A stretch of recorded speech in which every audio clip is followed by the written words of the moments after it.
Olá! Dados da PNAD, a Pesquisa Nacional por Amostra de Domicílios Contínua, publicada pelo IBGE, o Instituto Brasileiro de Geografia e Estatística, apresenta que o número de pessoas negras, ou seja, que se autodeclararam pretas ou pardas, constitui 56% do total da população brasileira em 2022. No mês da consciência negra, vamos falar da concepção que está vinculada à apreciação das culturas de origem africana e à promoção da autoestima das comunidades e pessoas negras impactadas de várias maneiras pelos efeitos do racismo. Em Campinas, a data de 20 de novembro já é feriado desde 2002, através da Lei 11.128, de 14 de janeiro daquele ano. Nesse programa, nós vamos abordar a disparidade racial, o emprego, educação, representatividade e a política com os vereadores Cecílio Santos, Guida Calisto, Permínio Monteiro e também o Questão de Ordem de hoje conta com a presidente da Comissão da Igualdade Racial da OAB Campinas, a doutora Adriana Moraes. Sejam todos bem-vindos e eu já vou começar o nosso programa de hoje, Questão de Ordem, especial agora do mês de novembro, falando do que aconteceu nessa última segunda-feira, né, com a sanção no que diz respeito aí à educação da Lei 14.723, que reformula e amplia o sistema de cotas no ensino federal. A norma já tinha sido aprovada no Senado com a relatoria do senador Paulo Paim e entre as atualizações foram incluídos os quilombolas como beneficiários das cotas e haverá também o monitoramento anual da lei, além da avaliação a cada 10 anos. Pretos, pardos, indígenas, pessoas com deficiência, estudantes de baixa renda e oriundos de escolas públicas também são beneficiados com essa política de ação afirmativa. O programa tem como pré-requisito a reserva de vagas para estudantes egressos das escolas públicas. Entre as alterações, nós temos a mudança do mecanismo de ingresso de cotistas ao ensino superior federal, a redução da renda familiar para a reserva dessas vagas e a inclusão dos estudantes quilombolas como beneficiários, como já dissemos aqui.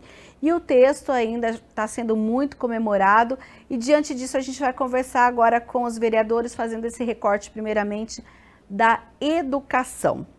Eu vou começar com a doutora Adriana Moraes, seja bem-vinda, doutora. Obrigada. A gente pode considerar, então, que essa é mais uma vitória quando a gente fala do acesso das pessoas negras à educação aqui no Brasil?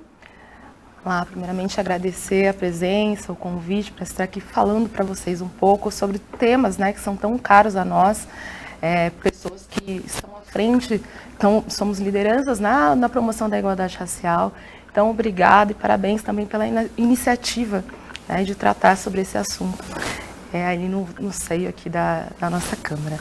Bom, é sempre importante a gente olhar para essas atualizações com bastante alegria, com bastante atenção também, tendo em vista que essas análises que foram feitas para que a gente realizasse as mudanças pautaram tanto como esses estudantes cotistas tiveram um desempenho ao longo desses anos, né, de lei de cotas, mas também um aperfeiçoamento da lei, né? O que faltava então para que a gente consiga avançar com a promoção da política pública, a promoção de igualdade racial, porque afinal de contas não adianta a gente só fazer com que esse estudante, seja ele negro ou egresso de escolas públicas, estejam no seio da universidade, mas em que condições esse aluno permanece na universidade, em que condições ou não permanece, né? Ou qual é o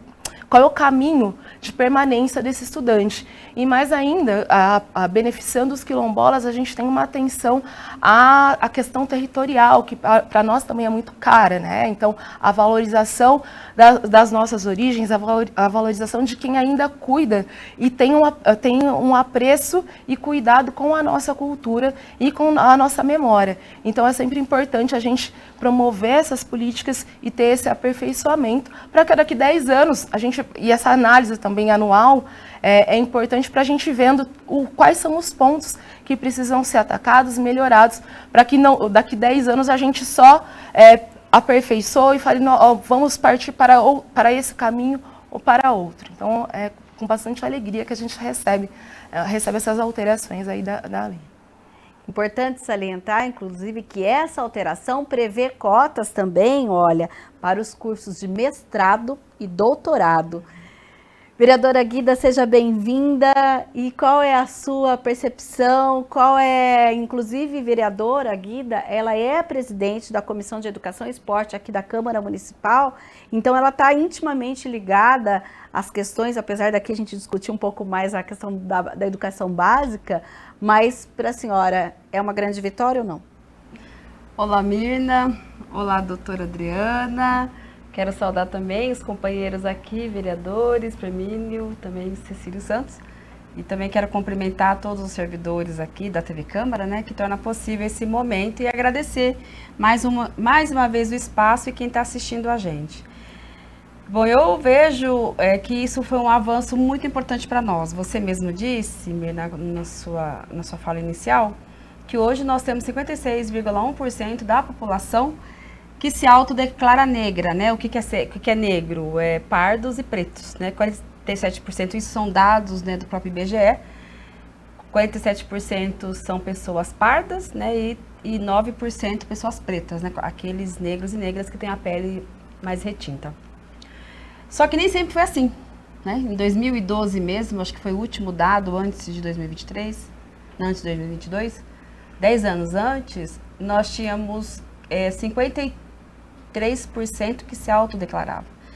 Isso é fruto de muita luta do movimento social, do movimento popular, principalmente do movimento negro, que vê na educação uma forma da gente romper com o racismo estrutural que permeia a sociedade. O racismo estrutural, ele estrutura o nosso pensamento a partir do racismo institucional. Então, são nas instituições que nós temos que romper com essas barreiras para que a gente possa mudar essa aparência do Brasil, essa leitura que a gente faz do Brasil, de que o Brasil ainda é um país que segue muito racista. A educação, Mirna, ela é um elemento que tem salvado vidas, principalmente do povo jovem negro. Quando você vai olhar o índice de quem são os que mais sofrem com a violência urbana ou a violência de Estado, né, que é a violência a partir da atuação das polícias e das forças de segurança, você vê que a ampla maioria são jovens, negros, né, jovens, isso já é um dado, negros com ensino fundamental incompleto. Uhum. Então, assim, jovem vai demorar ele mudar essa situação dele, né? Então tem um tempo aí, período ainda para poder passar de vida, para poder mudar. Preto, negro, jamais ele vai conseguir, porque nasce negro, vai ser negro. Então, o que ele pode modificar nessa estatística? Ele ter acesso à educação. Então, a educação, ele é sim um ponto extremamente importante. Tanto é que a Nina Silva Gomes, né? Que é uma atuante líder, nossa, uma mulher que discute a luta do combate ao racismo, enfim, uma brasileira, ativista inclusive. Ela é a do movimento Black Money, a senhora está falando? Acho que sim. Eu não sei se é do Black Money, mas enfim, ela, é uma intelectual, né, do movimento negro. Ela mesma fala que o movimento negro, ele é educador, não é à toa que uma das lutas nossa do movimento negro foi a implementação da Lei 10.639, que é a lei que obriga que no ensino básico, nas redes de ensino, se tenha a obrigatoriedade do ensino da cultura e história da África e afro-brasileira. Por quê? Porque essa questão da cultura do povo negro, ela precisa estar presente. O povo negro precisa se sentir parte. Ele não pode mais continuar sendo vítima desse racismo institucional que exclui ele, né, dos espaços, e não só, mas se exclui ele, inclusive, de ter acesso a políticas públicas. Então, de fato, a lei de cotas, a lei que vem aí fazer discriminação positiva, como nós costumamos dizer, ela é extremamente importante para a gente romper com o racismo institucional. Lembro, é óbvio que a gente vai denunciar, sim, o racismo interpessoal. Quando uma pessoa, no meu caso, que sou uma mulher negra, sofre o racismo, eu vou denunciar, isso é importante. Mas a gente precisa entender por que aquela pessoa pensa daquela forma. A gente precisa entender, inclusive denunciar, que o Estado brasileiro é um Estado ainda que deve muito ao povo negro. Não é à toa que o número maior, a população que é composta majoritariamente pela população negra, segue ainda tendo poucos negros e negras nos espaços, principalmente da universidade pública, principalmente nos espaços institucionais, né, em câmaras de vereadores, principalmente nos cargos do executivo. Do mesmo acontece com as mulheres. Então, para a gente poder seguir nessa luta de combater o racismo, que é uma ideologia dominante e que coloca o povo negro numa situação, inclusive de risco de vida, porque é isso que orienta muitas vezes até as forças de segurança, né? Quando você vai abordar um jovem negro, você tem um tipo de abordagem. Então, isso de fato precisa ser denunciado, e a lei de cotas para nós, né, é fundamental para que a gente possa corrigir esse processo desigual que a gente enfrenta historicamente. Eu acho que essa questão quando a gente fala da lei de cotas e dessa reparação, Guida, que você menciona, ainda hoje, infelizmente, a gente encontra as pessoas dizendo que a lei de cotas, ela é uma lei que não precisaria se ela estudar o suficiente, se ela tentar o suficiente, mas tem toda uma história de acesso à educação, né? Do povo o povo escravizado, quando foi liberto, não teve acesso à escola. Né? Já quando os imigrantes de outras, né, italianos, japoneses chegaram aqui, eles tinham as escolas à disposição e tudo mais. Então, isso é algo que é bem simples, mas é a base de tudo quando a gente fala nessa questão da educação. Vereador Cecílio, seja bem-vindo também. E eu já peço para o senhor dar também a sua opinião a respeito dessa questão da lei de cotas. A gente está falando nesse momento dessa abrangência para as universidades federais. Lembrando que ainda tem as universidades estaduais. Vamos ver como os governos estaduais vão lidar com essa lei no âmbito de cada estado brasileiro. Seja bem-vindo. Obrigado pelo convite. Cumprimento aqui a minha colega de bancada, a vereadora Guida, o vereador Permínio, e também a nossa convidada, a doutora Adriana. Seja bem-vinda. É com grande satisfação que a gente está aqui nesse mês de novembro, justamente para discutir esses temas que são tão caros para nós da comunidade negra. Penso que foi um marco histórico a renovação da lei de cotas e a aprovação no Congresso. Penso que é fundamental que ela seja implementada e, como você bem mencionou, Mirna, também pelos estados. Acho que o Congresso cumpre o seu papel, olhando para o nosso povo brasileiro e o continente, né, que é o nosso país. Existe a desigualdade, e principalmente entre o povo negro, que é como você estava dizendo. Por que a lei de cotas é necessária?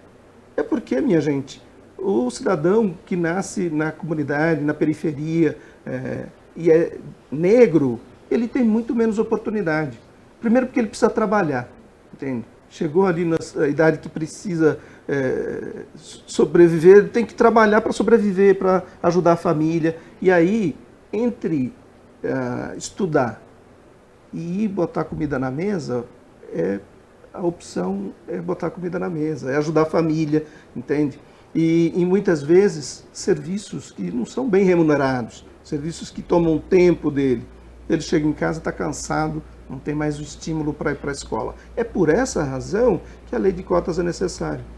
É para dar oportunidade para que estes jovens, essas pessoas das comunidades possam acessar o ensino de qualidade, o ensino superior, e possam ter oportunidade como os outros têm. Espero que um dia, de fato, a gente chegue num patamar em que não seja mais necessária a lei de cotas. Mas hoje ainda é necessário, sem dúvida. E é importante que os estados, os municípios possam se adaptar e ter a lei de cotas vigorando nos seus diferentes entes, para que as pessoas possam alcançar esse patamar de igualdade. Eu penso que no nosso município, por exemplo, a gente tem aqui a Universidade Estadual, que já tem a lei de cotas, mas tem outras universidades particulares, por exemplo, não observam ainda. Sim. Então nós temos que avançar. Mas agora a gente pode ter também na graduação, na pós-graduação, né? Exatamente. Mestrado, doutorado, Unicamp aí é um celeiro de mestrado e doutorado. Agora nós vamos conversar com o vereador Permínio Monteiro. Vereador, também seja bem-vindo.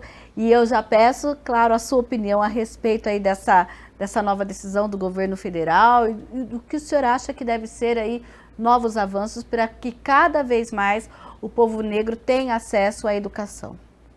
Olá, Mirna.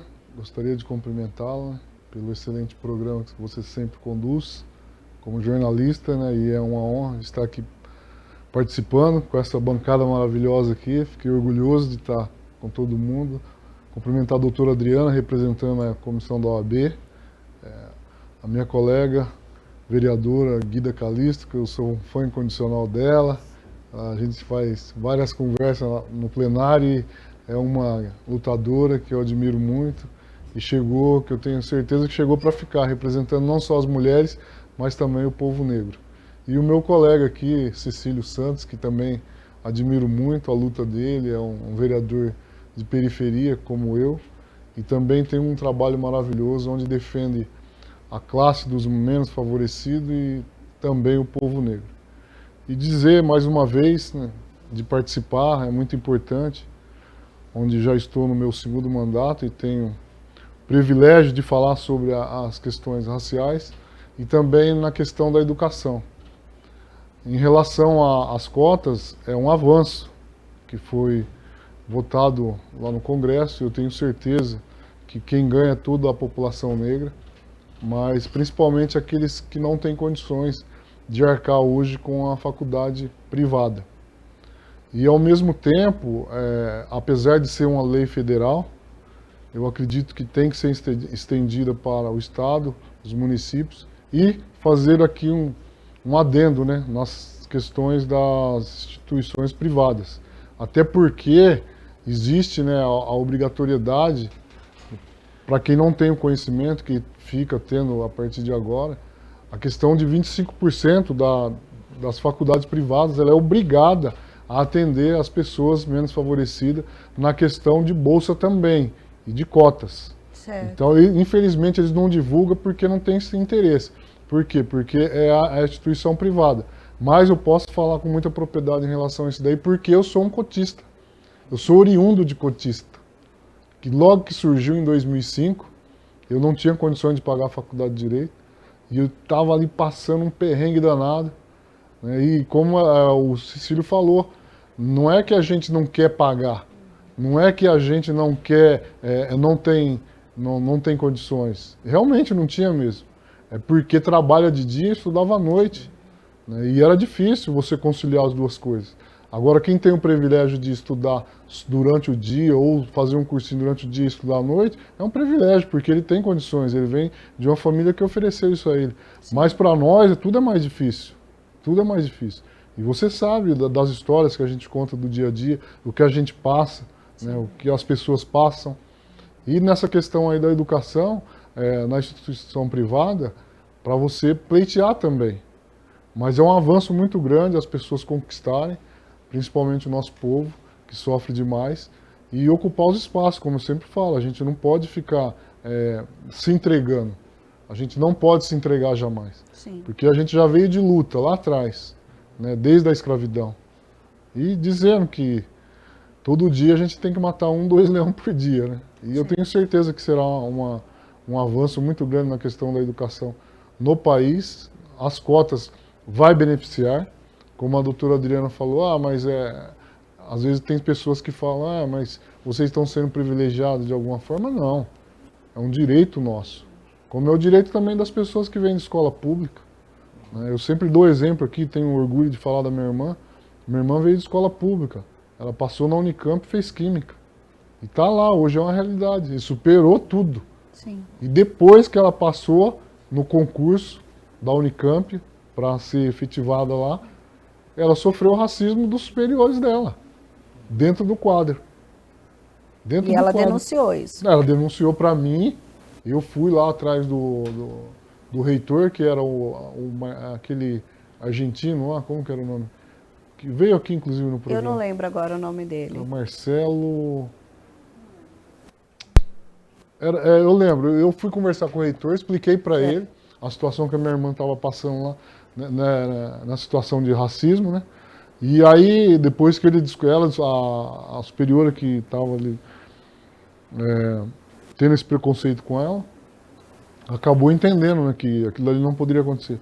Mas também, assim, foi uma situação que ela acabou pedindo desculpa pelo fato de descobrir que ela tinha um irmão vereador. Mas e se não tinha um irmão vereador? Como é que fica? Ah, o e aí Marcelo Knobel. Isso, Marcelo Knobel. Knobel, né? Knobel. Fui lá conversar com ele, expliquei a situação. E aí mudou a forma de tratamento, mudou. Mas é uma coisa que a gente conquista. Mas às vezes a gente conquista, mas para chegar lá, a gente também tem que se impor. A gente vai falar daqui a pouquinho sobre a questão do mercado de trabalho e sobre essa disparidade de oportunidades também no trabalho, em vários segmentos daqui a pouquinho. Mas é bem isso que o senhor falou. E aí, nesse viés, a vereadora Guida comentou sobre a questão da violência. Eu, inclusive, hoje vi um vídeo que foi gravado, se não me engano, foi dia 12. Já deve estar aí quem viu na internet. Creio eu que é em São Paulo que está rolando, que rolou isso. Uma pessoa, um adulto, pega um rapaz negro e ele um está segurando e o outro aponta a arma. E outras pessoas estão lá tentando defender. Eu não sei qual era a situação, se esse rapaz tinha feito algum furto, alguma coisa, o que tinha acontecido, eu não entendi. Eu só entendo que uma pessoa fala para uma policial, mulher que está ali, você é policial, faz alguma coisa. Ela fala, liga para o 190. Né? E aí as pessoas questionam por que, se fosse um rapaz branco que estivesse sofrendo aquela situação de violência, se já não tivesse tido ali uma intervenção. Mediante disso, eu vou falar de alguns dados aqui de Campinas, que historicamente nós sabemos que foi a última cidade a, de fato, abolir a escravatura aqui em Campinas. Então, olha, um estudo epidemiológico produzido pela Secretaria de Saúde, que foi lançado agora no fim de outubro, chamado Voz aos Mais Vulneráveis, concluiu que o racismo estrutural tem expressão de forma contundente nos indicadores de violência aqui da nossa cidade. Olha só, entre as 10.539 notificações de violência registradas entre 2018 e 2022, cerca de 43,5% foram sofridas por pessoas declaradas negras. O alerta sobre essa relação da violência à saúde foi justamente um estudo relacionado à saúde no que diz respeito a isso. Olha, o número de notificações de violência é maior na população geral com faixa entre 10 e 19 anos, que é aquilo que a vereadora falou. Olha, 26% dos casos dessas notificações são de crianças e adolescentes negros, num total aí de 1.312. Um trecho de estudo ainda informa disso. Os homens negros adultos representam, inclusive, 24,7% do total de óbitos. Então, a gente pode fazer esse recorte no que diz respeito ao que desencadeia a violência e que tem como vítima a população negra aqui na cidade de Campinas. Adriana. Com toda certeza. Nós temos os corpos, né, que devem ser retirados do nosso espaço. Nós temos o que nós chamamos no direito da fundada suspeita. Então, quem são esses sempre suspeitos de algum crime?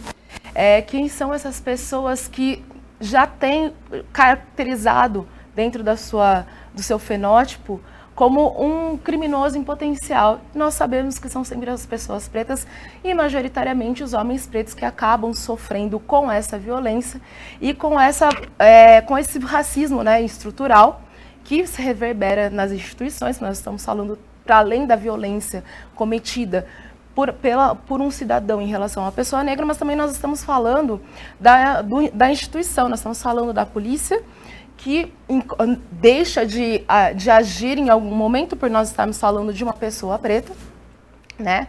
Então, ou age com maior agressividade, porque é um corpo preto, que é aquele corpo preto que já deve ser retirado desse espaço. Então, nós temos essa questão dessa violência direta, dessa violência estrutural, que provoca as mortes. Hoje você deu exemplo.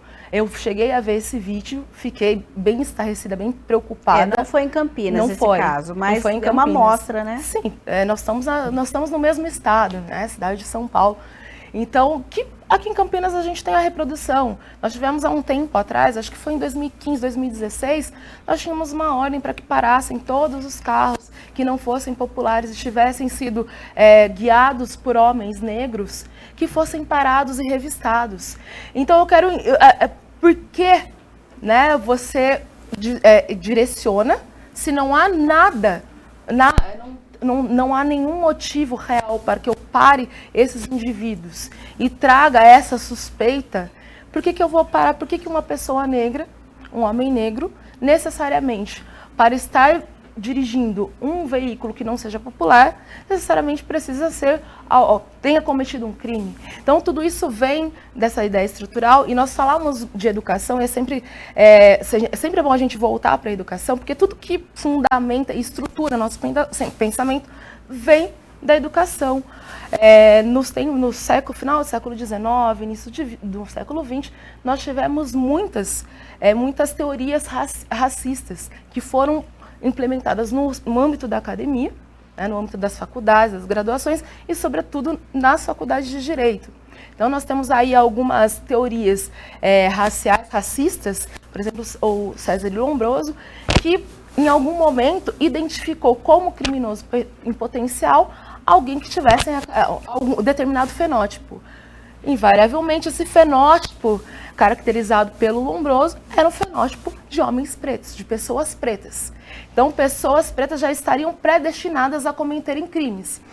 E a partir do momento que você reproduz esse pensamento, essa ideia no âmbito da academia, e considerando que essa academia são essas pessoas que vão formar a opinião pública, são essas pessoas que vão estar em dado momento representando a população, estão falando para a população e pela população também, então isso vai arraigando. E se eu tenho dentro da academia um discurso que reforça e fortalece esse racismo e fortalece esse estereótipo, naturalmente, quando a gente for para o mundo lá fora, quando a gente for para a sociedade vai reproduzir. Então, o que nós vimos hoje na televisão, o que nós vimos ontem, né, que aconteceu com o motorista de ônibus, é essa violência sistêmica, essa violência que continua. Inclusive, eu vi na reportagem que não é a primeira vez que aquele motorista de ônibus foi vítima de racismo.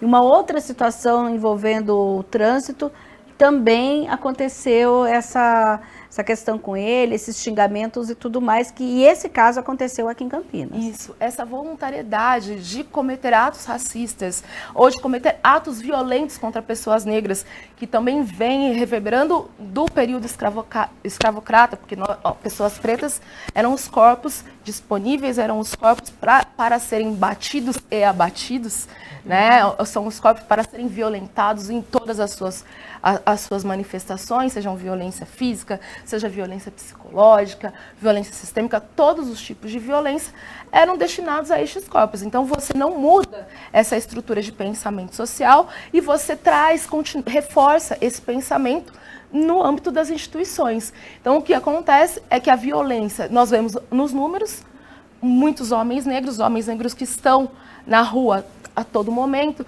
seja trabalhando, sejam prestando algum serviço, enfim.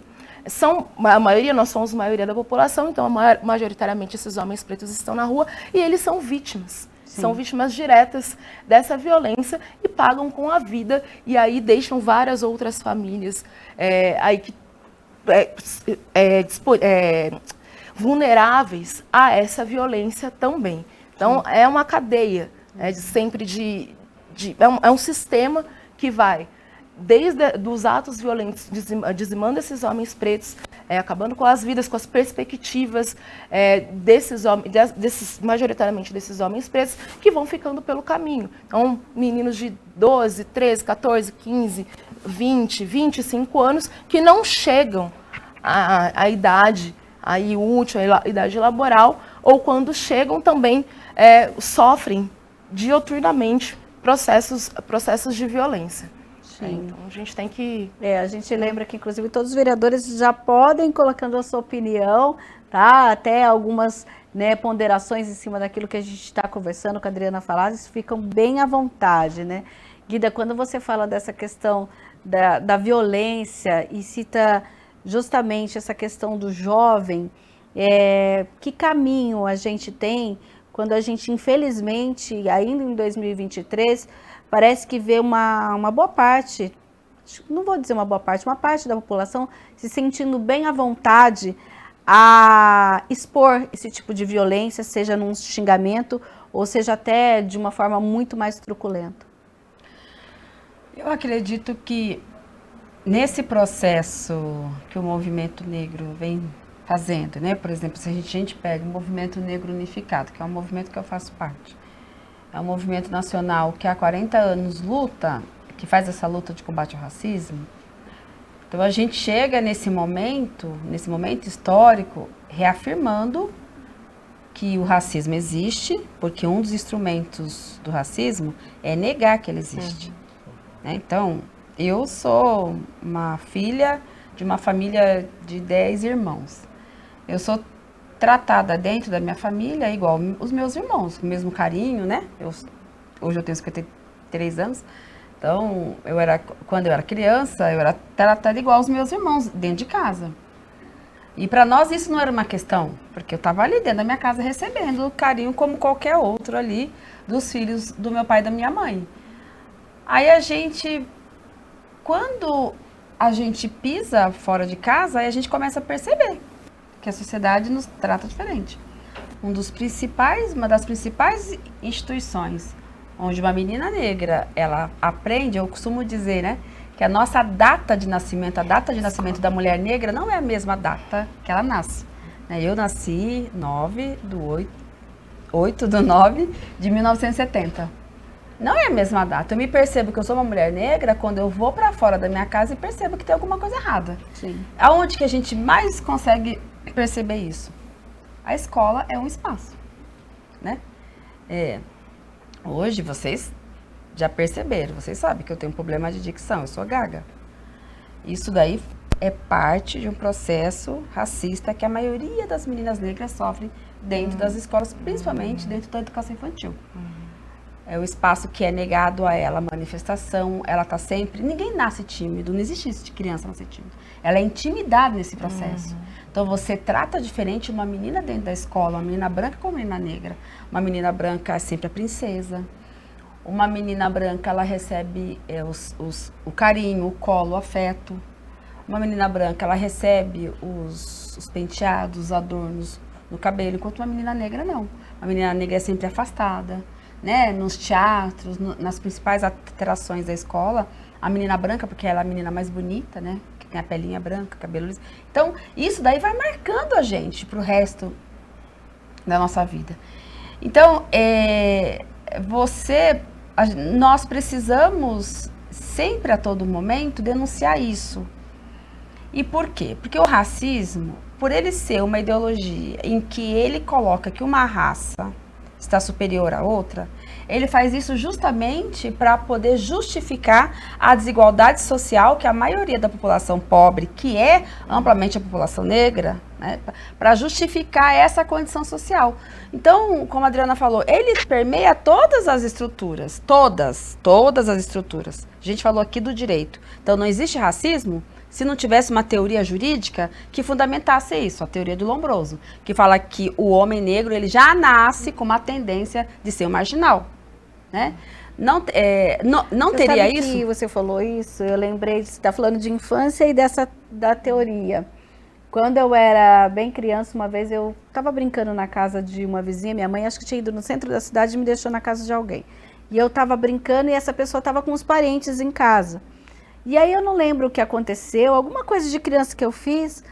Aí eu falei, aconteceu outra coisa, acho que eu quebrei alguma coisa, um copo, não lembro. Aí eu lembro que foi a primeira vez que eu percebi isso. Eu acho que eu tinha uns 6 anos. Aí ela falou, a Mirna fez isso. Ela falou assim, mas também, né, só podia ser filha de preto. É isso. E aí eu não entendi o que isso significava, porque a minha mãe é branca e meu pai é negro. E aí eu cheguei em casa e falei, mãe, por que a pessoa falou isso? Aí minha mãe foi lá brigar, tudo, mas foi a primeira percepção que eu tive quando falou isso. É que é aquela predisposição. Então, se ela é filha de negro, então ela já vai fazer alguma coisa errada. E você vê, dentro da sua casa, você não tinha esse tratamento diferenciado, né? Quando é que você percebe? Quando você sai pra fora. Então, assim, e aí, engraçado, Mirna, que você me fez lembrar também. Então, quando eu era criança, quando a gente começa a entender, querer entender, né? O que é isso, né? Negro. Não, você não é negra. Como se falar isso pra mim fosse uma bonificação, né? Uma bonificação falar que eu não sou negra, né? Eu vou te dar um bônus. Você é morena. Você não é, aí vem o mito do morenismo. Você não é negra, falava, né? Não sou. Mas aí quando você vai no açougue, você percebe que você tá diferente. Quando você vai na escola, você percebe. Então, assim, um dos instrumentos do racismo é isso. Tanto é que tem pessoas que falam assim, não existe racismo, existe preconceito. Eles falam isso, que existe só preconceito. Existe preconceito, né? Subjetivo entre as pessoas. Fato, existe mesmo. Agora, esse preconceito, ele é alimentado por um racismo institucional. E como a Adriana diz, volta a dizer, isso está permeado. Por exemplo, na população negra, nós, homens e mulheres negras, estamos afastados de ocupar alguns espaços. O vereador Permínio falou muito bem, a irmã dele, ela era uma pessoa formada por uma universidade pública na área de química, onde já se viu uma mulher negra ser uma pessoa química, né, que estuda química, né, que veio de escola pública, onde já se viu? Onde já se viu uma mulher negra ser uma vereadora? Onde já se viu? Então, assim, tem que nos afastar. Por quê? Os nossos corpos, eles são para quê? Quando é mulher negra, ela só pode ocupar profissões que a sociedade entende como inferiores, né? Trabalhadora doméstica, né? Enfim, só em profissões que ela tem que ser servil, que ela tem que servir, né?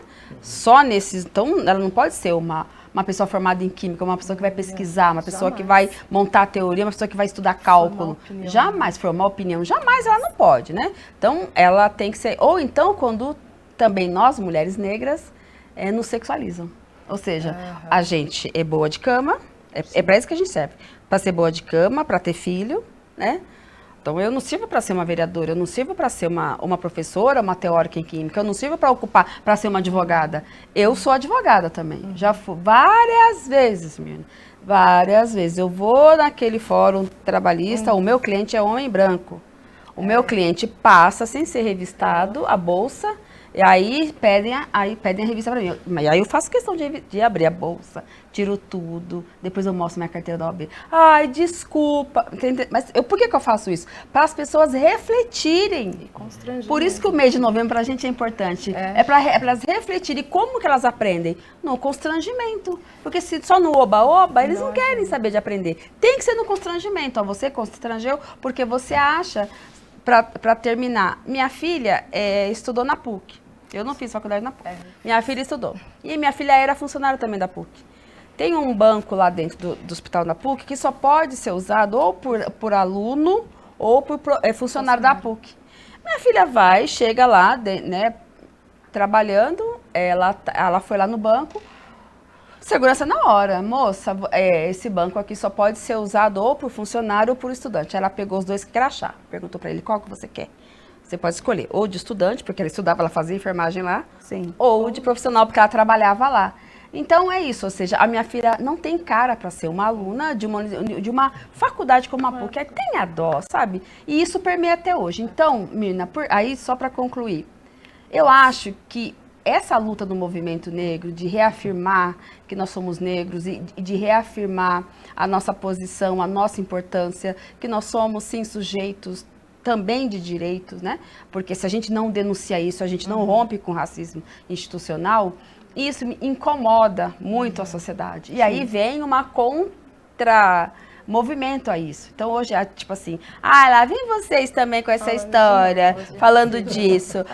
Lá vem vocês com o politicamente correto. É isso mesmo, porque a gente viveu anos ouvindo que o meu cabelo era de bombril, ouvindo que eu tenho pele de carvão, ouvindo que eu sou burra, ouvindo que eu só sirvo para isso. Então agora você vai ter que se policiar sim. E aí é óbvio, né, que politicamente a gente teve aí um representante nacional que foi uma referência nesse sentido, de dizer que o racismo não existe, né? Que isso é mimimi, que isso é não sei o quê, que isso é vitimismo. E aí essa galera cria uma força. Mas não tem problema. Para quem lutou, né, para combater a escravização, estamos aqui, vocês vão ter que nos engolir. É isso aí. Pode. É porque a vereadora Guida comentou sobre nós não podemos estar nesses espaços. E principalmente as mulheres negras. E mulheres negras também, não podemos ser mulheres bonitas também. Também tem isso. Nós não podemos ser mulheres bonitas. Então, quando você começa a acumular algumas coisas, graduação, alguma função, um mestrado, e você é bonita, quem é que te colocou ali? É isso. Verdade. Quem te colocou ali? Aí ficam procurando, não, mas quem é seu pai? Quem é seu namorado? Quem é seu marido? É sempre um homem, né? É sempre um homem. Ou quem foi o seu professor? Sempre tem alguém pra te empurrar, porque, né, pra gente chegar lá, eu não imagina. Como que você tá aqui como que eu vou, por seu mérito, né? Porque eles adoram falar de mérito. Por que eu não poderia? Porque eu não poderia estar aqui pro mérito. Não. Então, eu só quis fazer esse apontamento porque a gente também, nós sendo mulheres negras, sempre tem alguém para nos colocar ali, porque a nossa inteligência, né, nunca é pautada. A sua irmã provavelmente ali no âmbito da Unicamp deve ter sofrido isso, porque mulheres negras não podem ser inteligentes, não podem estudar. E eu tive, parte da minha família é composta de mulheres pretas e majoritariamente trabalharam na Unicamp. Então, todas elas tiveram em algum momento, e as outras que não trabalham na Unicamp estão no serviço público. Então, todas elas, em algum momento, têm alguma história. Seja como a vereadora Guida falou, o vereador Perino também falou, sempre permeando por essa questão. O que é que você está fazendo aqui? Quem é você aqui? Com que capacidade quem te colocou aqui? Como que você vai exercer um cargo de poder ou uma liderança sendo você uma mulher negra? Sabe que eu entrevistei hoje um servidor público aposentado e por uma outra história que a gente está, inclusive daqui uns dias vai aparecer na TV Câmara, a gente está aí com a série falando de territórios de resistência negra. E por conta de fazer uma reportagem sobre o Clube Machadinho, eu estou pegando algumas pessoas. E aí eu entrevistei um servidor público aposentado que ele em off contou uma história. Ele falou assim, olha, é tão difícil, ele mora num bom prédio, ele falou do que aconteceu lá no prédio, mas no serviço público mesmo. Ele disse que ele chegou a um cargo de chefia e ele lembra que uma pessoa foi numa regional na época e falou com a secretária. Eu vim falar com a pessoa e tal. Aí a pessoa falou assim, não, pode falar, ele tá ali. Mas é ele? É ele que é fulano de tal? Por quê? Porque a secretária dele era uma mulher branca e ele era o chefe daquele setor, um homem negro. E ele falou assim, só que eu levava numa boa, tal, aquela coisa. Mas olha assim, a pessoa chega e fala assim, mas você que é a chefe, não é? Eu falei com você no telefone, mas não imaginava que era você desse jeito. Que é justamente aquilo que as pessoas estão... Desacostumem, gente, não, né? Acostumem com a nossa presença. Acostumem com a nossa presença e desacostumem dessa expectativa, né? E nesse viés, a gente tem a questão da violência em todos os espaços, né, vereador Cecílio? Com certeza. Eu acho que, infelizmente, tende a se achar que é uma questão cultural e não se estranhar, que isso é o grande problema. Eu acho que nós precisamos, sim, estranhar essa questão, porque a população, principalmente o jovem, quando é visto na rua ou em algum lugar, mesmo ouvindo do trabalho, ele é suspeito, entende? Então, isso precisa acabar.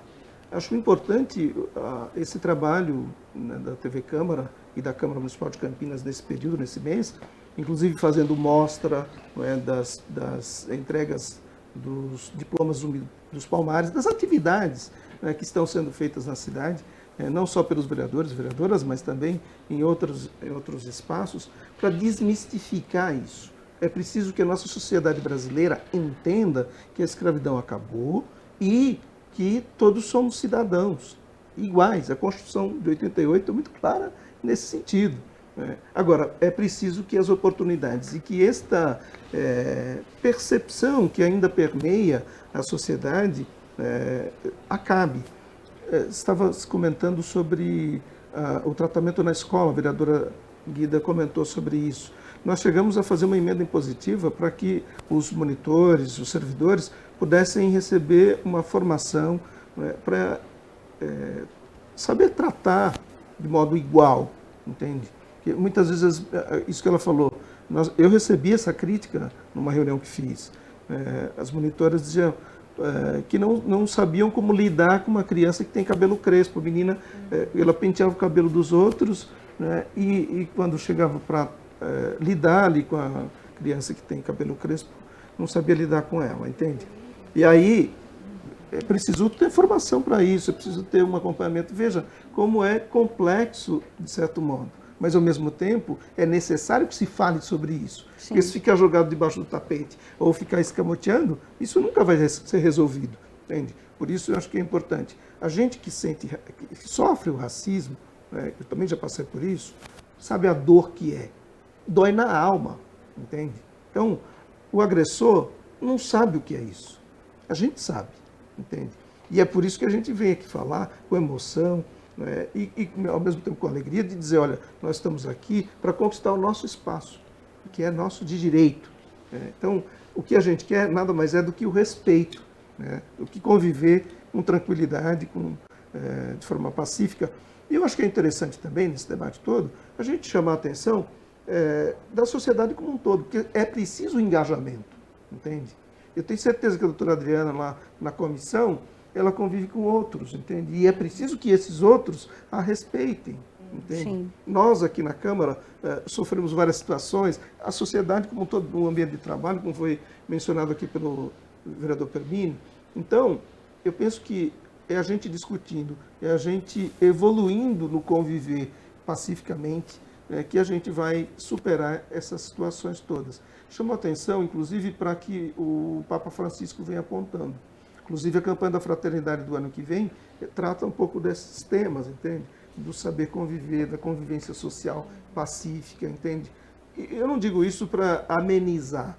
Não, é porque eu acho que a gente tem que apontar a superação. E para a gente ter a superação, é preciso falar sobre esse tema, haver o envolvimento da sociedade como um todo, tratar isso nas escolas de forma adequada, e buscar esta convivência saudável.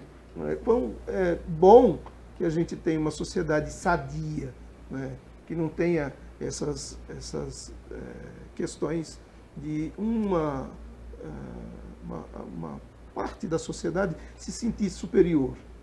Eu acho que isso, até no ambiente de trabalho, quando há esta miscigenação, essa diferenciação, flui melhor, porque há a visão de cada um para esses olhares diferentes. Então isso é muito importante e a sociedade brasileira é feita assim, né? Então nós temos que olhar como um todo e conviver e avançar.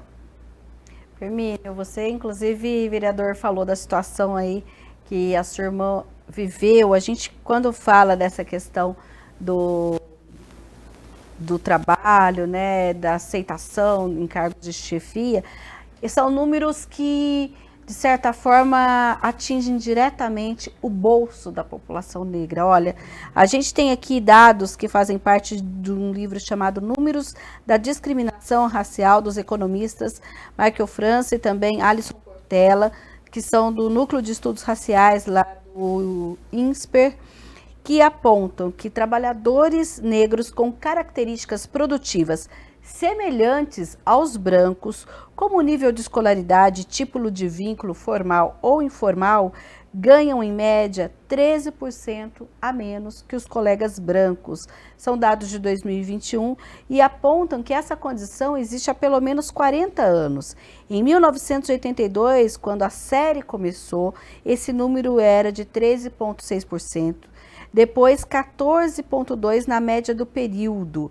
A gente tem ainda uma série que mostra aí, ó, 1989, essa diferença atingiu o ápice, foi a diferença de 18,1%, e depois nós tivemos 2011, 12,3%, e depois a gente teve também essa taxa que foi diminuindo, mas a média então é de 13%. O que a gente pode dizer, além dessa questão também de forma pessoal, também quando a gente pensa em atingir o bolso da população negra, mesmo com estudo, com produtividade e tudo mais?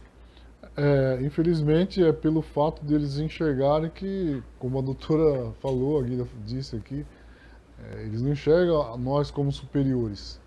Na concepção deles, nós temos sempre que ser inferiores, como disse a Guida, serviçais. Infelizmente, ainda isso daí não é uma coisa que eles enxergam. Porém, eu acho que para a gente quebrar esse paradigma, é mostrar que podemos ocupar, temos que ocupar os espaços, isso é necessário e é importante. A gente sempre está lutando por isso. E como disse a doutora, chegamos e vamos ficar. E isso é muito importante. E em relação ao bolso, é triste, né? A gente enxergar essa realidade. Mas, ao mesmo tempo, eu dou como exemplo, né, aqui na Câmara Municipal, questão de ocupar espaço. A gente tem apenas 7 vereadores, né, que se declaram negros ou pardos aqui na Câmara, que aqui tem 3, aí tem o Jaime, tem o Carlinho Camelô, tem a Paola e o Igor. Tá? E eu acho que de 33, 7 é pouco ainda.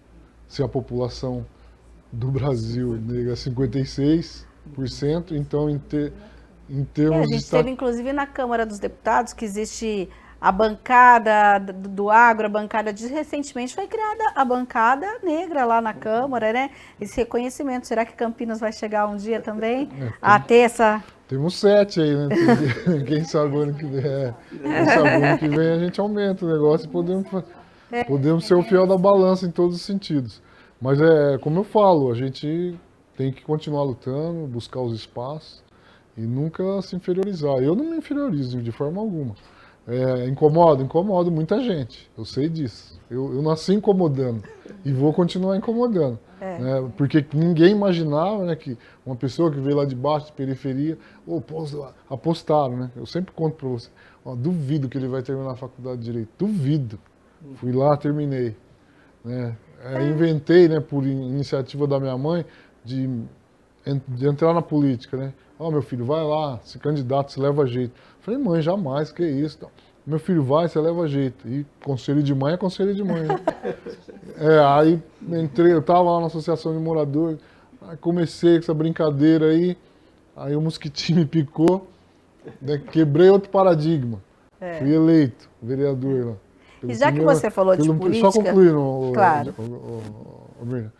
E aí, como eu falo, vereador negro, né, vereador de Campinas, 1.200.000 habitantes. Tá? E aí, o meu jeitão de andar sempre foi esse. E na questão de falar do preconceito, isso eu sofro quase toda semana. Ainda? Toda semana. Toda semana. Principalmente nas instituições, né, na instituição, né, no caso, o Poder Executivo.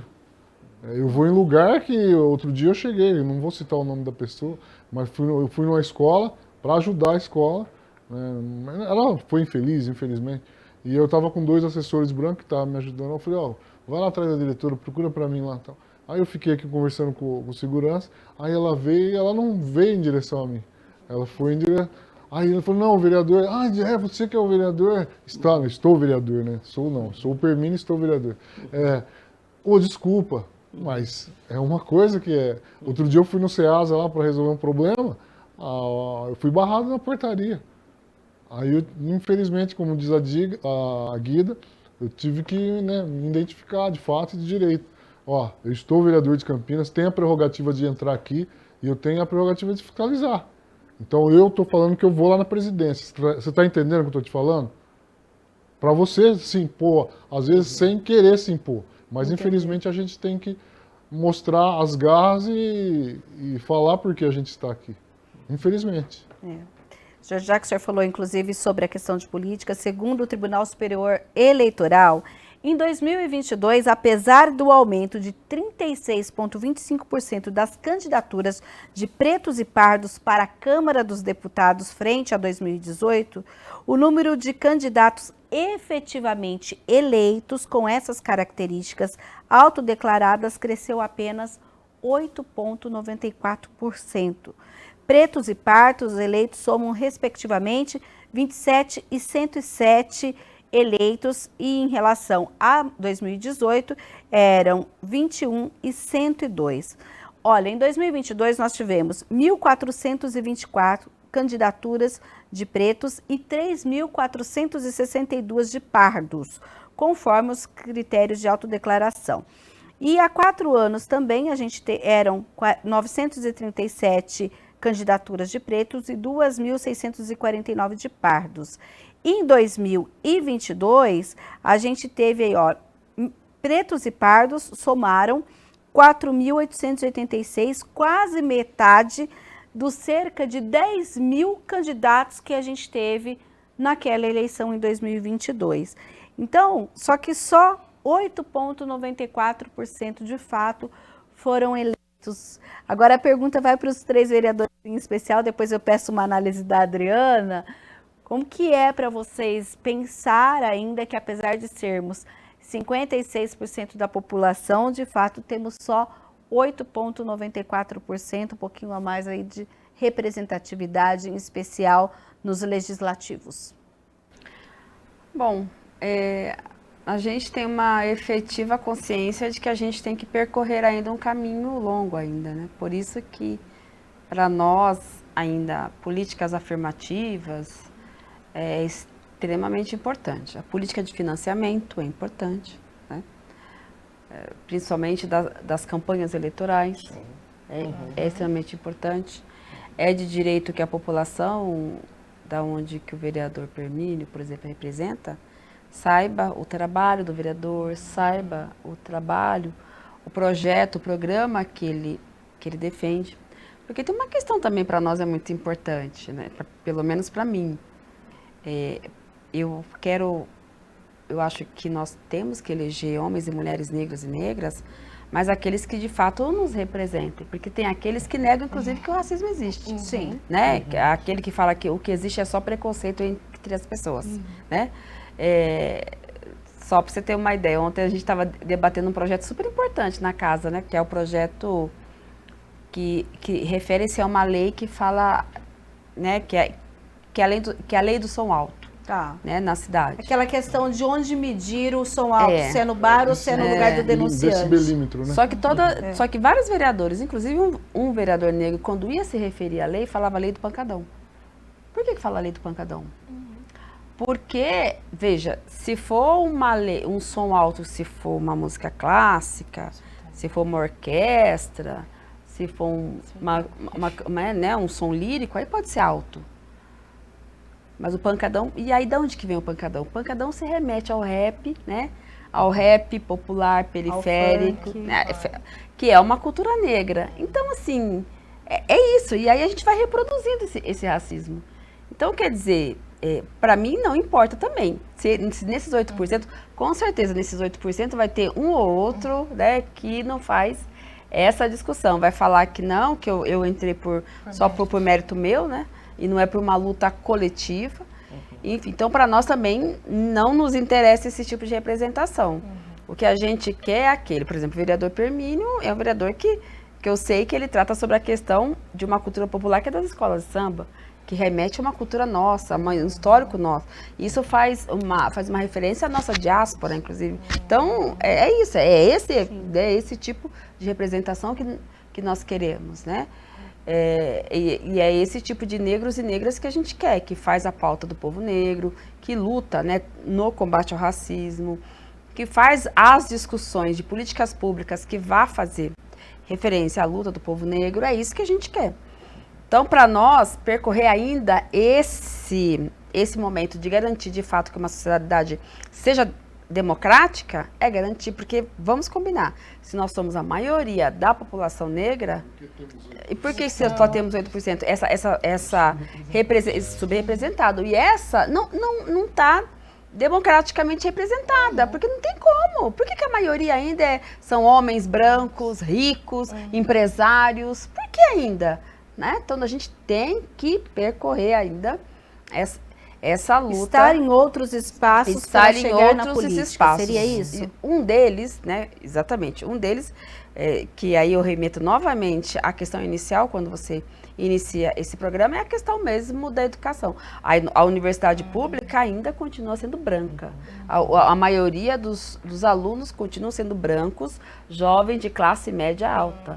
A gente precisa mudar isso. A universidade pública é pública, ela é toda organizada com recurso público, né, com pagamento dos impostos que toda a população brasileira paga, inclusive o povo pobre paga mais imposto ainda, proporcionalmente, do que o povo rico. Então, o nosso menino de periferia tem que estar na universidade pública. A nossa menina de periferia tem que ter outra expectativa, outra perspectiva de vida, a não ser só trabalhadora doméstica. Ela tem que também avançar para que ela possa ser o que ela quiser. Se ela quer ser trabalhadora doméstica, ela vai ser. Mas se ela também quiser ser uma doutora em química, se ela quiser ser uma advogada, se ela quiser ser ela vai ser, porque a política pública brasileira vai dar condição para ela.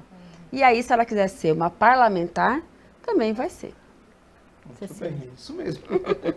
Aliás, aproveitando o gancho da vereadora Guida, dizer que você tem condição, porque também é importante isso, não é? A autoestima, correr atrás dos seus objetivos, aquilo que você almeja.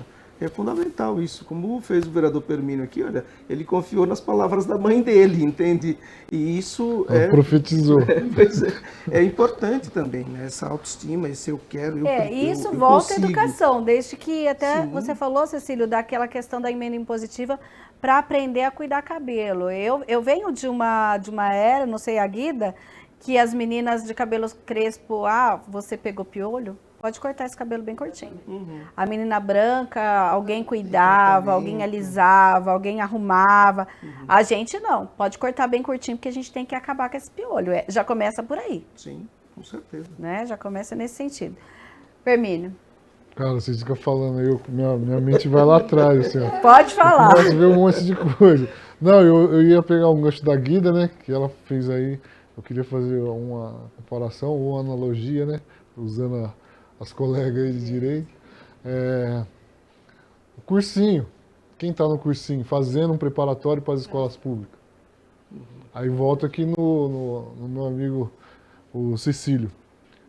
A maioria nossa trabalha de dia para levar a alimentação à noite para casa. Né? Aquele ditado que a gente... como é que é? Vou conquistar o almoço para comer na janta, né? E aí tudo bem. Aí vai para a escola pública lá com maior dificuldade para estudar na periferia, sem ter aquela oportunidade de fazer um cursinho o dia inteiro para se preparar para ir para o vestibular. É claro que a prioridade é de quem se preparou mais. Sim. Aí entra a questão da lei federal aí que vai beneficiar muito, com certeza. E em relação aí ao filme que eu estava falando, você falou sobre cabelo, tinha uma ONG ali no Parque das Águas que eu estava apoiando ela. Infelizmente teve um problema lá. E chamava Crespinhos no Poder. Não sei se você teve Fizemos, inclusive, reportagem na ocasião aqui. E ele tinha uma faixa, né? Eu até perguntei qual que é o significado dos pentes, né? Aí ele colocou um monte de pente, assim, um atrás do outro, né? Ele falou, não, foi uma mulher que deu de presente pra mim.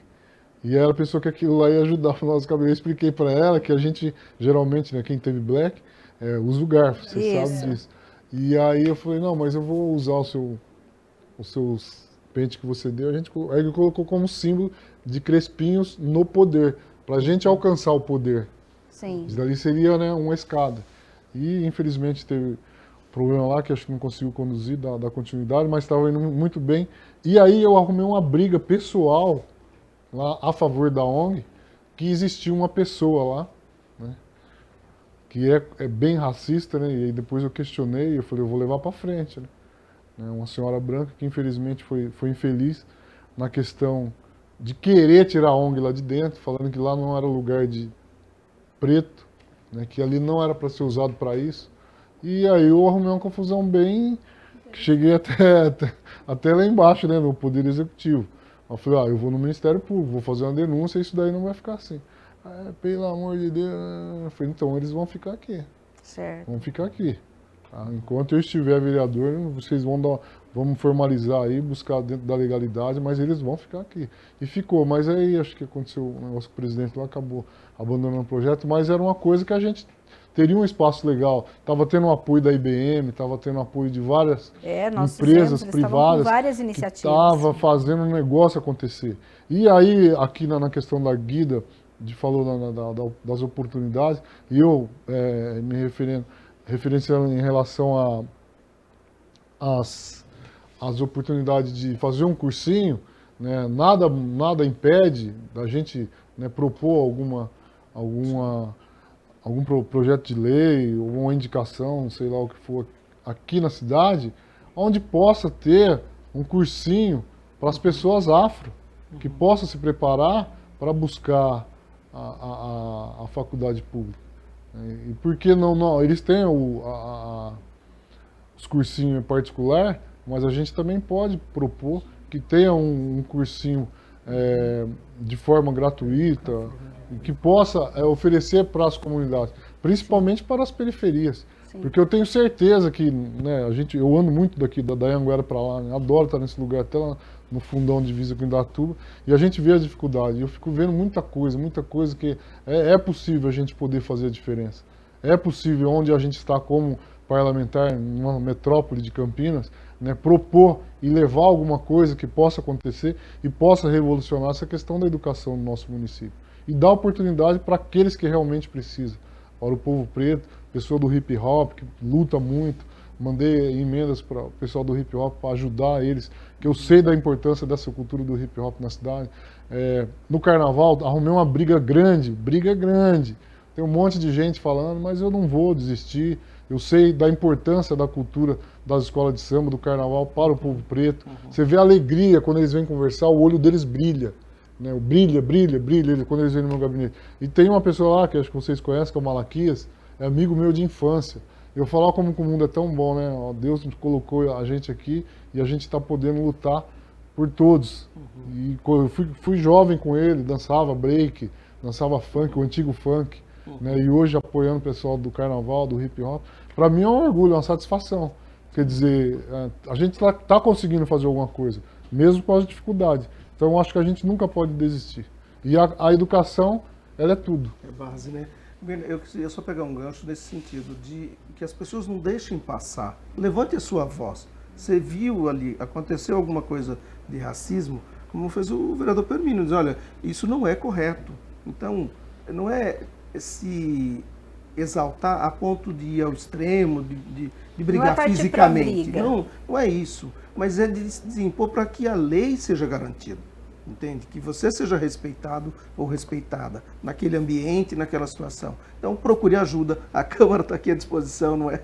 E os outros órgãos, inclusive a comissão da OAB, da doutora Adriana. O importante é você se impor e dizer, olha, isso está errado, não pode acontecer, é crime o que você está fazendo e nós vamos tomar providências. Então, mas aí, eu tinha até falado para a Adriana fazer essa ponderação sobre a questão dos negros na política, e na sequência eu quero justamente falar sobre essa questão de lugares de denúncia, lugares em que as pessoas sintam-se realmente acolhidas, porque às vezes você vai fazer uma denúncia, por exemplo, Campinas não tem uma delegacia especializada.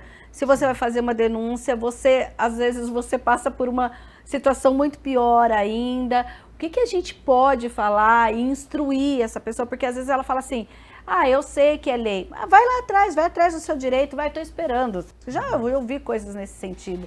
Então, como que a gente pode ajudar as pessoas que estão assistindo, que querem denunciar, mas não sabem como fazer, não sabem onde pedir esse respaldo. Mas antes de você responder isso, Adriana, eu peço, por gentileza, fazer essa análise da conjuntura política.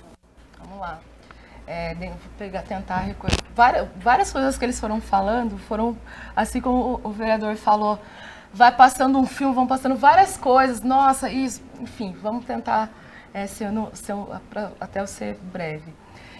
Em relação à representatividade política no legislativo e também no executivo, eu penso que a gente volta para o básico, que é a educação. Sim. E nós temos uma questão que ainda eu não sei se aqui no âmbito do Legislativo Municipal já foi trabalhado ou pensado, a gente precisa fazer com que esse jovem entenda o que faz essa Casa Legislativa. Primeiro ponto, eu vou me candidatar a vereador. O que faz um vereador? O jovem, ele não faz ideia do que faz um vereador. Alguns, como nós, que tivemos a oportunidade de estar numa cadeira de uma academia do direito, né, sendo acadêmicos do direito, nós temos direito constitucional. Então, nós sabemos o que cada casa legislativa faz, o que faz o poder executivo, legislativo, o judiciário. Só que não é algo que tem que estar distrito a quem é jurista. O direito, ele é um curso cidadão. O direito, ele tem que estar ao alcance de todo mundo. Então, primeiro ponto, a gente pensar, para que alguém queira estar nesse lugar, nesse espaço, ele precisa entender o que ele vai fazer ali. Qual é o meu papel ali naquele lugar, naquele espaço. Então, eu quero colocar um vereador negro, como ponderou bem a vereadora Guida, não qualquer vereador negro, mas um vereador que consiga entender e dialogar com as nossas pautas, porque somos representantes do povo, e como representantes do povo vamos defender interesses daqueles, né, dos quais eu estou representando. Então, se eu tenho um legislativo majoritariamente branco e masculino, de classe média alta, quais são os interesses que vão ser defendidos aqui nesse espaço, nesse ambiente? Não são os seus do povo preto. Então, a primeira dimensão é essa dimensão do que um vereador faz. Então, levar isso para a educação básica, educação ensino fundamental, ensino médio, que são esses alunos que vão sair depois para serem profissionais de alguma área, que vão prestar vestibular, eles precisam entender. É importante que eles entendam toda essa caminhada e queiram também estar, porque o jovem, muitas vezes ele quer distância da política e sabe só reproduzir aquilo que falam sobre política. Exato. Então, ou na política são todos corruptos, ladrões, ou na política eu tenho parte querendo tomar o Brasil, a outra parte querendo implementar sistemas políticos que são impensáveis aqui no nosso país, sem ter base. Não voto em fulano que vai ser comunista, não voto em Beltrano que vai transformar esse país, vai virar a Venezuela, enfim. Da onde que surge isso, né? Então, o jovem, ele precisa entender da onde surgem esses discursos, precisa ter capacidade, e não que o jovem não seja capaz de entender, mas ele precisa ter o acesso à informação para que ele tenha a capacidade de absorver aquela informação e falar, opa, existe um equívoco nesse discurso. Tá. Então, para que ele, queira estar aqui e também dialogue com vocês, porque há um distanciamento. Eu, particularmente, só pude ter acesso à Casa Legislativa, aos legisladores municipais, depois que eu me envolvi de uma forma política dentro da OAB e que me levou a isso. Só que voluntariamente, mas como que eu vou acessar um vereador? De que forma que eu acesso esse vereador? Então, é muito importante que o nosso corpo político esteja também atento a como dialogar com esse cidadão e como trazê-lo para conversar, dizer que, não, estamos aqui, vamos conversar, a casa está aberta. Sim, a casa do povo, a casa de vocês, a casa do povo, foram vocês que elegeram, a casa está aberta. Então, falta um pouco dessa informação, dessa estrutura mais pautada na educação, para que o povo entenda o que faz cada poder, né, corresponde aqui no país. Sim. O que faz o poder legislativo, judiciário, executivo, eles têm que trabalhar em equilíbrio, eles existem para equilibrar os poderes. Então, isso precisa ser colocado para o jovem e para a população de uma forma geral, que não são todos que também têm acesso à academia. Então, a gente tem que entender que essa população que não tem acesso à academia, ou também não quer ir para o ambiente acadêmico, você não precisa querer, mas que tem o direito de ter o acesso a esse tipo de informação, né, a esse tipo de educação. Que para mim, o básico, né, antes da gente falar sobre como nós vamos nos colocar aqui, como nós vamos ocupar esse espaço, de que forma nós vamos colocar para o jovem que é importante que ele ocupe esse espaço e ele saiba o que ele vai fazer nesse espaço quando ele for ocupar. E aí, só saindo da pauta da política, mas lembrando de alguns apontamentos que vocês fizeram, principalmente a Guida fez sobre o cabelo, sobre a nossa identidade enquanto mulher preta, que a gente aprende principalmente na escola.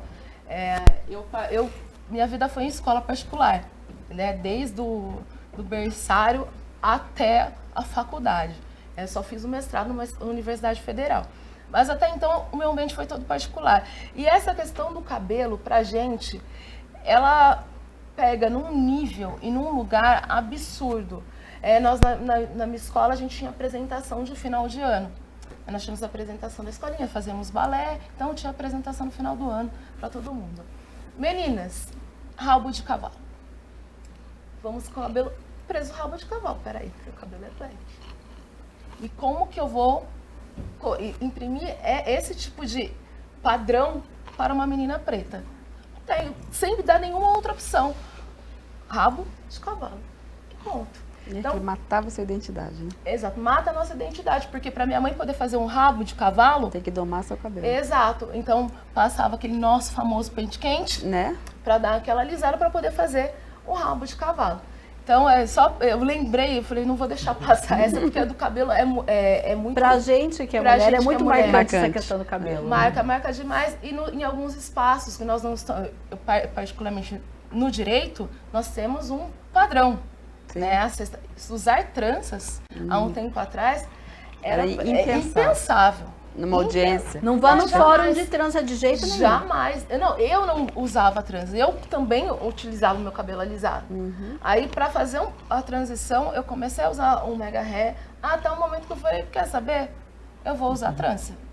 E aí eles que lutem com a minha trança. Eu quero ver quem é que vai me tirar de dentro da sala de audiência, porque eu estou de trança. É isso. Então, mas até chegar nesse ponto, de eu entender que eu podia entrar numa sala de audiência e que o juiz aqui não pode me tirar, ou quem quer que seja não pode me tirar de dentro do meu espaço, né, de trabalho. Fui lá para fazer meu trabalho por conta do meu cabelo. Levou um tempo. Exatamente. A gente mesmo começa a se cercear, dizendo, é melhor eu não ir assim para eu ser mais aceitável, né? Exatamente. Entra nisso. Gente, nosso tempo está quase acabando, na verdade já acabou, o pessoal já me chamou aqui, mas a gente não pode terminar sem falar dos canais de denúncia. Vamos lá. Bom, para além da possibilidade de irmos à delegacia, foi muito importante esse seu apontamento, Miriam, sobre a falta. Nós ainda não temos em Campinas uma delegacia especializada em crimes raciais.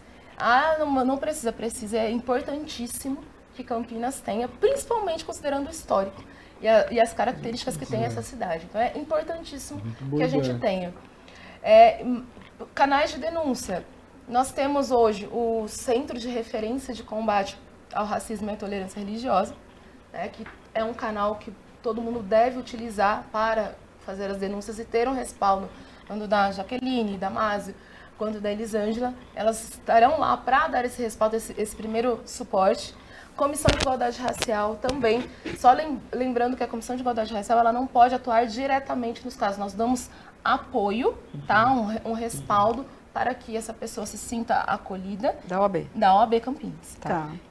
Para que nós possamos, então, dar encaminhamento e acompanhar os encaminhamentos dessa denúncia, para ver se essa denúncia está sendo feita de forma correta, se o enquadramento jurídico está sendo feito de forma correta, é injúria, é racismo, o delegado está querendo arquivar, opa, peraí, diz que não temos provas. Então, o nosso papel, enquanto Comissão de Igualdade Racial, é também estar junto com o profissional do direito, no caso um advogado, se assim a pessoa quiser, que eu acho importante sempre estar acompanhado de um advogado, tá, para estar na delegacia, porque infelizmente o acolhimento a denúncias de racismo ainda é bem complexa. O CEPIR ainda faz esse acolhimento também? A CEPIR também tem, a CEPIR também tem lá com o Max, também a gente consegue dar esse respaldo, mas para o início, né, para que haja já a denúncia, que seja feito o boletim de ocorrência,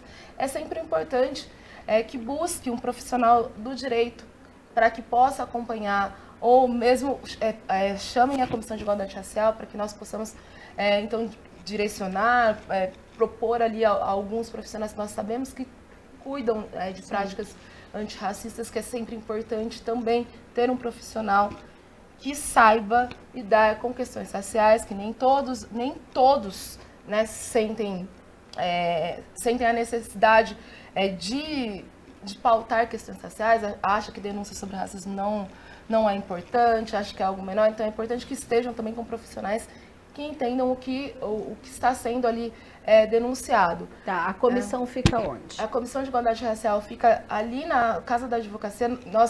Nós temos o nosso e-mail, Tá. que é igualdade.racial@obcampinas.org.br. Fala de novo então, igualdade. igualdade.racial@obcampinas.org.br. Então, qualquer situação de racismo ou qualquer diálogo que queiram estabelecer sobre questões raciais, podem nos chamar, eu, a doutora Daniela, a doutora Raíssa, estamos ali sempre atentas, né? Se não for eu pessoalmente, uma das duas vai entrar em contato com certeza, através do e-mail.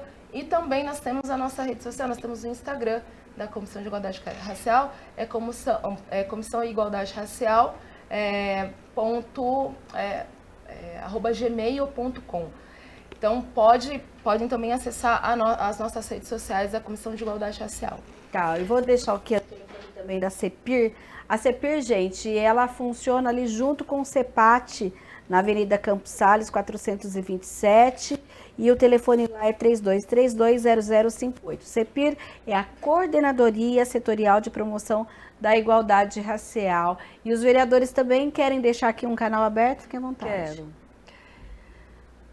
Acho que uns 2 ou 3 meses, teve uma propaganda institucional da Prefeitura Municipal de Campinas que trazia abordagens, e na verdade era para fazer propaganda das câmeras de segurança que a cidade tem. Então, era uma propaganda que divulgava que a Prefeitura tinha em torno de 1.500 câmeras, 300 e pouco eram diretamente gestadas pela Guarda Municipal, né, da Prefeitura, e as outras 1.000 e tantas eram câmeras privadas que tem uma ligação direta com o centro, né, com a prefeitura. E nessa propaganda tinha uma abordagem que a guarda fazia, né, ali com pessoas da cidade, e que todas as abordagens eram com homens negros. Então eram guardas municipais brancos abordando pessoas negras. Bom, é óbvio, né, que isso nós denunciamos que isso é um elemento, né, da estereotipação, né, do homem negro, como o homem negro é a base da teoria do Lombroso, lembra que a gente falava que o homem negro já nasce sendo bandido, marginal? Então é a mesma coisa. Então é a reafirmação dessa teoria.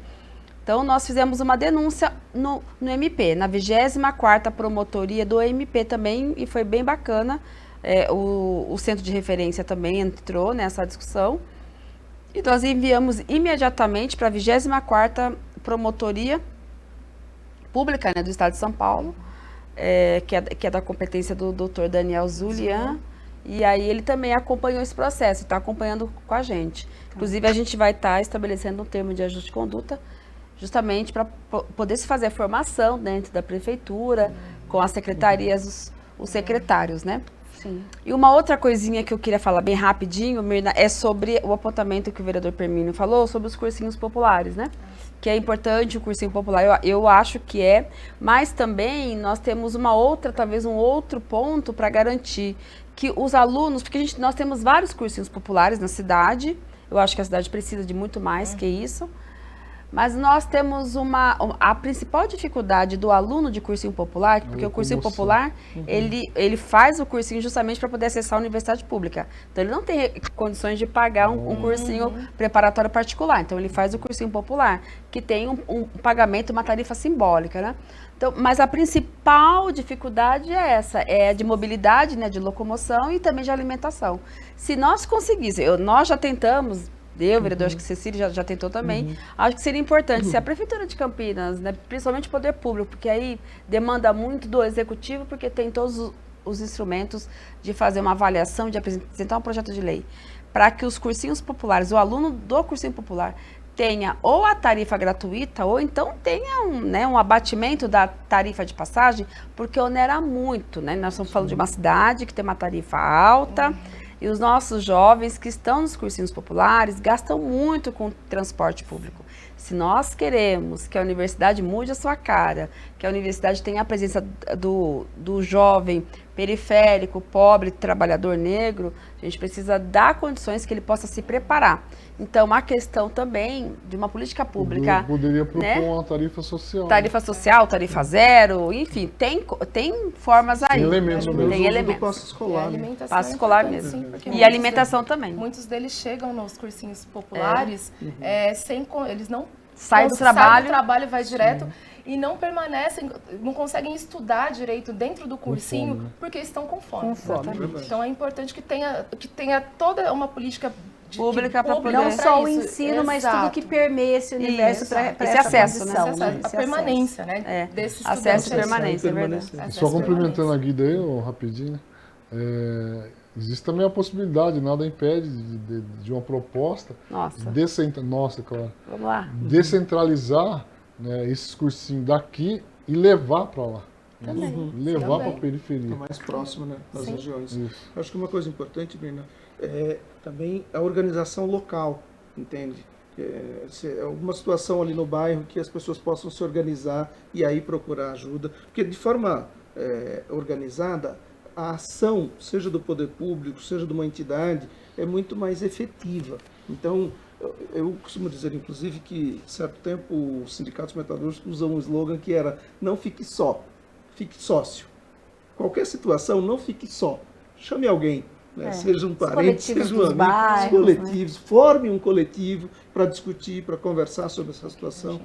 Chame qualquer um dos vereadores, enfim, acho que é importantíssimo que você seja ativo, seja protagonista, né, nessa história.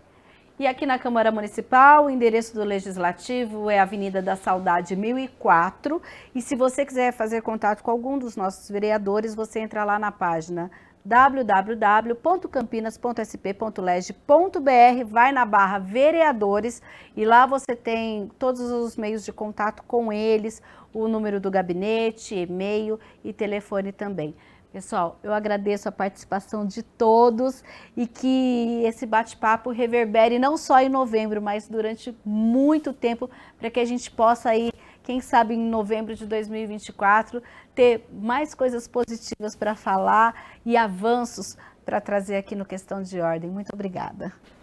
E para você que nos assiste, entre lá na playlist do youtube.com/TV Câmara Campinas, Questão de Ordem, você vai ver lá tantos temas que nós discutimos aqui. Até um próximo programa.